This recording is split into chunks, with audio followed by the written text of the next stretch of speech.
Okay guys, so this is the part where I give you my opinion on these EQs, and I will actually go from my least liked EQ all the way to my favorite.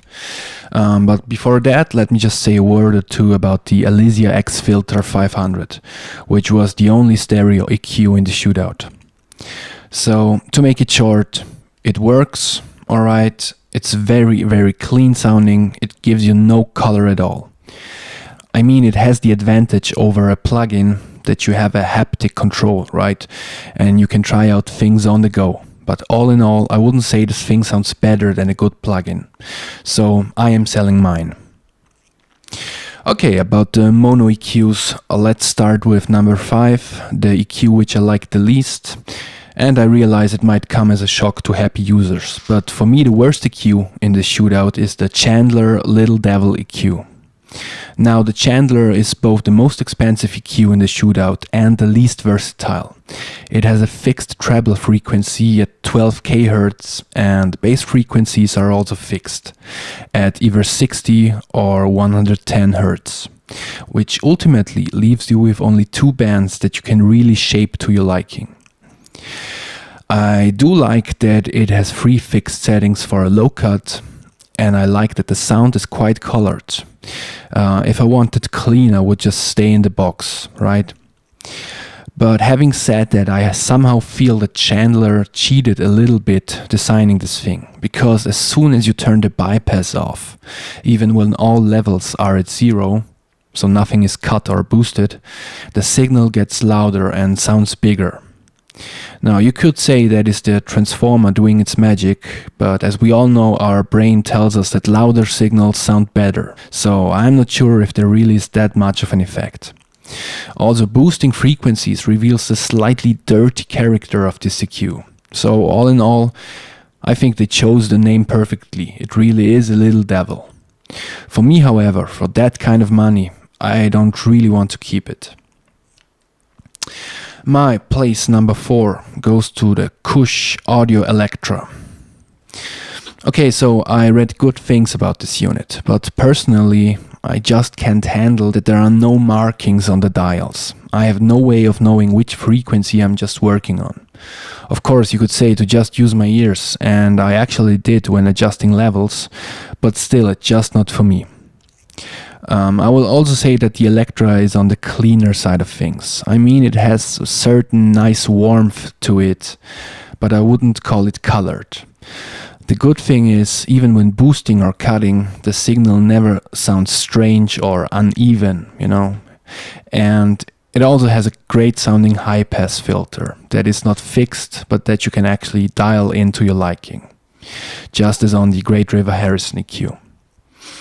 All in all, I would say the Electra 500 is for people that, you know, just want to use their ears, that can work with no markings at all, and well, just feel a little bit experimental.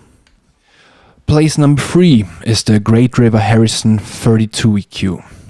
This unit is both the cleanest sounding EQ in the Shootout, except for the Elysia of course, and the EQ with the most controls to shape your sound.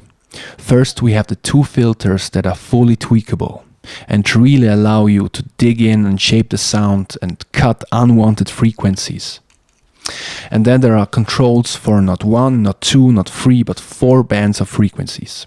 So this thing is as versatile as a plugin, but sounds more natural, of course. But again, bear in mind, it basically leaves your sound very clean. It has no apparent color to it. My place number 2 goes to the Tonelux EQ 5P. So this thing would be my recommendation when you are on a budget, but you're still looking for a great sounding, very natural hardware EQ. For like 500 euros, you get an EQ with 4 different bands, a high frequency shelf, and a very nice, very organic, round and warm sound to it. As the Electra 500, it's clean but also warm. But this time you actually have markings there, so you can see what you're doing. So definitely best price value. Just a word of caution though, on my unit there were some scratchy pots, so maybe try before you buy. Top spot, my personal Shootout winner, is the API 550A. Okay, so this is the second most expensive EQ in the Shootout, and the only one that has stepped controls all the way. Plus, it is built like a tank and has a reputation that lasts since decades. All of those are not the reason why I'm keeping this thing. The reason I'm keeping this thing is that everything you send through this thing sounds polished. It truly sounds like a record. I guess that is because the sound has slight compression to it. It kills the transients a little bit to make the sound rounder. And also it adds some beautiful weight. So it's not clean, it's quite colored.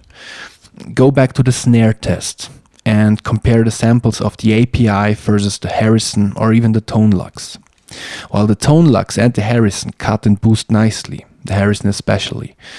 The Harrison with some tweaking sounds almost identical to the API. There's still something in the sound of the API that enhances the signal. It adds weight and shimmer. It sounds more expansive and not just louder, as with the Chandler Little Devil. But as with everything in life, of course, there are downsides. So first, obviously, the 550A is very expensive, and it is a little bit limited with only 3 bands and fixed frequency settings. And then, of course, boosting and cutting only goes in steps of 2 dB. So this is not a unit for precision work. But all in all, I'm keeping the 550A for the exact same reasons I kept the Heritage 73 Junior preamp, because it offers that 5% more. 5% more weight, more shimmer, more color. I mean, the only reason I started this whole hardware unit / outboard gear shenanigans is to get more color, right? Plugins have come a long way in the last couple of years, and I have enough EQ plugins for surgical tasks. But that analog touch, that color, you only really get from good hardware. But hey, maybe you don't need color, and maybe you don't want to spend that much, so go buy the Great River Harrison or the Tonelux. Both are awesome. The Great River is rather on the clean and precise side. The Tonelux is warm and friendly. And a special mention goes to the Harrison's filters, which come really handy in a lot of situations. Right, so that was my opinion, which concludes this video. I hope you enjoyed it. Please leave a comment and subscribe if you haven't already. See you next time. Bye.